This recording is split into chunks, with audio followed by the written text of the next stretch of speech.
Hello दोस्तों, मैं CM Rehan. आज आप लोगों के साथ में ट्रांज़ैक्शन डॉक्यूमेंट्स के बारे में कुछ बातें मैं शेयर करूँगा। दोस्तों, आज का ये जीएसटी सेशन काफ़ी इम्पोर्टेंट है प्रैक्टिकल एस्पेक्ट से। इसमें मैं आप लोगों के साथ में शेयर करूँगा टैक्स इनवॉइस के बारे में, पेमेंट वाउचर के बारे में, क्रेडिट नोट के बारे में, डेबिट नोट के बारे में, रिसीट वाउचर के बारे में, रिफंड वाउचर के बारे में और डिलीवरी चालान के बारे में। ये 7 चीज़ें मैं आज आप लोगों के साथ में शेयर करूँगा। तो आइए चलते हैं आगे। आगे में एक टेबल दिया हुआ है। इस टेबल में दिया हुआ है event for issuance, person required to issue, time for issuance. Event of issuance का मतलब यह है कि किस मौके पे टैक्स इनवॉइस इशू करेंगे, और पर्सन रिक्वायर्ड टू इशू का मतलब यह है कि कौन सा पर्सन टैक्स इनवॉइस इशू करेगा। गुड्स या सर्विसेज को ख़रीदने वाला इशू करेगा या बेचने वाला इशू करेगा। टाइम ऑफ इशुएंस यानी टैक्स इनवॉइस इशू करने का हमारा टाइम क्या होगा। ये काफ़ी इंपॉर्टेंट है कि हम टैक्स इनवॉइस कब इशू करेंगे ये जानें। तो आइए देखते हैं कि टैक्स इनवॉइस किस मौके पे इशू करेंगे। जब हम गुड्स का सप्लाई करेंगे तो टैक्स इनवॉइस इशू करेंगे। टैक्स इनवॉइस इशू करने वाला सप्लायर ऑफ गुड्स कहलाएगा। और टैक्स इनवॉइस हम कब इशू करेंगे? हम टैक्स इनवॉइस तब इशू करेंगे जब हम गुड्स को सप्लाई के लिए रिमूव करेंगे, यानी भेजेंगे। सर्विसेज के केस में टैक्सेबल सर्विसेज सप्लाई करने वाला यानी सर्विसेज बेचने वाला टैक्स इनवॉइस इशू करेगा, और टैक्स इनवॉइस सर्विस देने के 30 दिनों के अंदर में इशू करना होगा। जी हाँ, ये बात ध्यान रहे कि सर्विस के केस में टैक्स इनवॉइस 30 दिनों के अंदर में हमें इशू करना होगा। अनरजिस्टर्ड पर्सन से गुड्स और सर्विसेज की सप्लाई लेने पे, यानी कोई गुड्स या सर्विसेज अनरजिस्टर्ड सप्लायर से परचेज कोई करता है, तो ऐसे केस में जो गुड्स या सर्विसेज परचेज कर रहा है वो टैक्स इनवॉइस बनाएगा। यह tax invoice reverse charge mechanism में होगा, और यह टैक्स इनवॉइस गुड्स या सर्विसेज परचेज करते वक्त इशू करना होगा। आइए चलते हैं पेमेंट वाउचर पे। अगर किसी के ऊपर जिम्मेदारी है कि वह रिवर्स चार्ज में टैक्स इनवॉइस बनाएगा और टैक्स की लायबिलिटी रिवर्स चार्ज में गवर्नमेंट को पे करेगा, तो वह पेमेंट वाउचर इशू करेगा। पेमेंट वाउचर हमेशा वह देगा जो गुड्स या सर्विसेज की सप्लाई का रिसिपिएंट होगा, यानी परचेज़र होगा। पेमेंट वाउचर को पेमेंट करते वक्त इशू किया जाएगा। जिस टाइम में हम पेमेंट कर रहे होंगे उस टाइम में हम पेमेंट वाउचर इशू करेंगे। आइए एक एग्ज़ाम्पल ले लेते हैं हम आगे। एबीसी लॉजिस्टिक्स एक जीटीए कंपनी है, goods and transport agency company है, जो कि दिल्ली का है। वह ट्रांसपोर्टेशन सर्विस नोएडा के XYZ लिमिटेड को 2 लाख रुपये का देता है। XYZ लिमिटेड का CGST and SGST reverse charge में 10,000 रुपया बनेगा 5% के रेट से। ऐसे में XYZ limited ABC logistics company को पेमेंट करते वक्त 2 लाख रुपया प्लस GST 10,000 रुपये का पेमेंट का वाउचर इशू करेगा। आगे क्रेडिट नोट दिया गया है। क्रेडिट नोट में जब वैल्यू ऑफ सप्लाई में डिक्रीज होगा तब क्रेडिट नोट इशू करेंगे।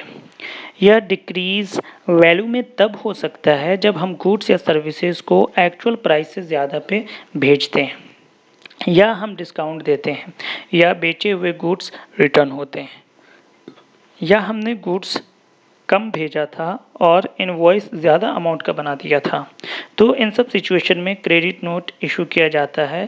क्रेडिट नोट हमेशा सप्लायर इशू करेगा, और क्रेडिट नोट इशू करने का स्पेसिफाइड टाइम भी होगा। कई बार हमारा सेल्स रिटर्न हो जाता है, या हमने जो भी गुड्स बेचा होता है वो हमारा रिजेक्ट हो जाता है, या जो भी हमने सर्विस को बेचा होता है उस सर्विस पे हमारी पार्टी हमसे डिस्काउंट ले लेती है। तो वैसे सिचुएशन में हम क्रेडिट नोट इशू कर सकते हैं। तो क्रेडिट नोट हमेशा सप्लायर इशू करेगा, और क्रेडिट नोट हमेशा विद इन स्पेसिफाइड टाइम ही हमें इशू करना होगा। अब ये स्पेसिफाइड टाइम क्या होगा?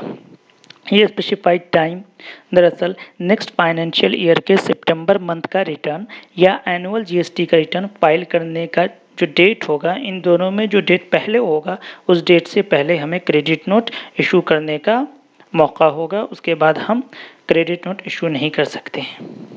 ध्यान रहे, सितंबर मंथ का रिटर्न नेक्स्ट ईयर का या एनुअल जीएसटी रिटर्न फाइल करने का जो लास्ट डेट है, एनुअल जीएसटी का रिटर्न फाइल करने का लास्ट डेट भी अगले साल के 31 दिसंबर को ही होता है।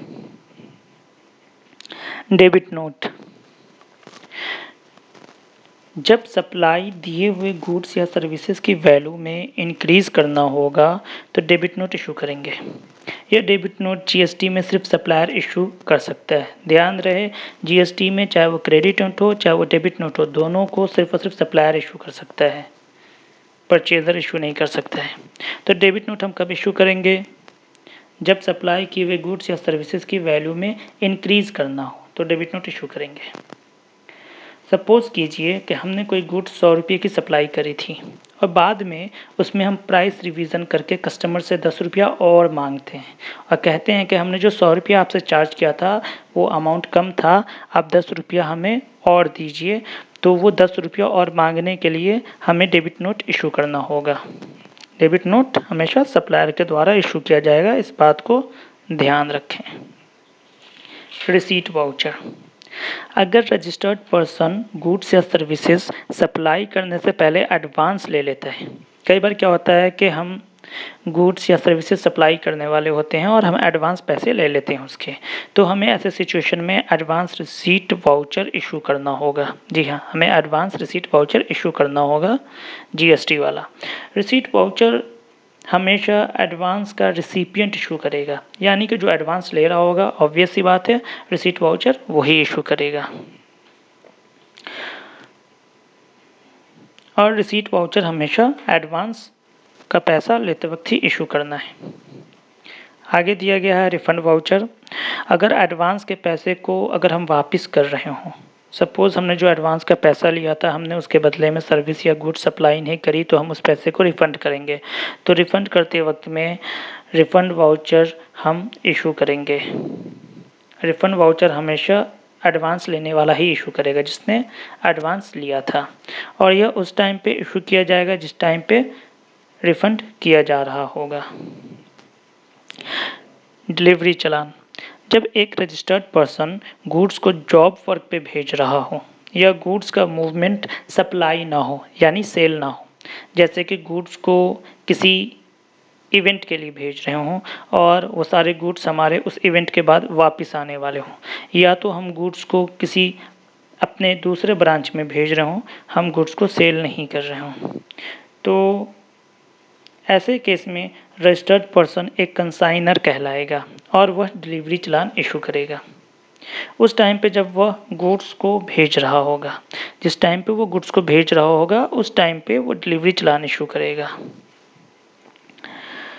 एक बात और ध्यान रखने की है कि जीएसटी में रिटर्नेबल गुड्स के बारे में कुछ बातें नहीं बताई गई हैं, सिर्फ और सिर्फ ये बताया गया है डिलीवरी ऑफ गुड्स के बारे में कि चालान पे हम गुड्स को डिलीवर करेंगे। तो ऐसे सिचुएशन में बेहतर ये है कि अगर गुड्स हमारा आफ्टर स्पेसिफाइड टाइम रिटर्नेबल है तो हम चालान पे उस चीज़ को लिख दें। जैसे कि हमारी एक इवेंट कंपनी है और हम किसी इवेंट के लिए कुछ फर्नीचर, कुछ पांडाल, शामियाना या कुछ अदर चीज़ें सप्लाई कर रहे हैं, भेज रहे हैं, उसे हम सप्लाई नहीं कहेंगे, उसे हम भेज रहे हैं, तो हम एक डिलीवरी चालान इशू करेंगे और उस डिलीवरी चालान पे बेहतर है कि हम लिख देंगे कि goods shall be returned post event. जी हाँ, ये बेहतर होगा कि हम इस चीज़ को लिख दें। तो दोस्तों, उम्मीद है कि आपको यह सेशन पसंद आया होगा। आप हमें सब्सक्राइब कीजिए अगर आपको यह जीएसटी का सेशन पसंद आया तो दोस्तों, इसी के साथ now I will take a leave with thank you so much.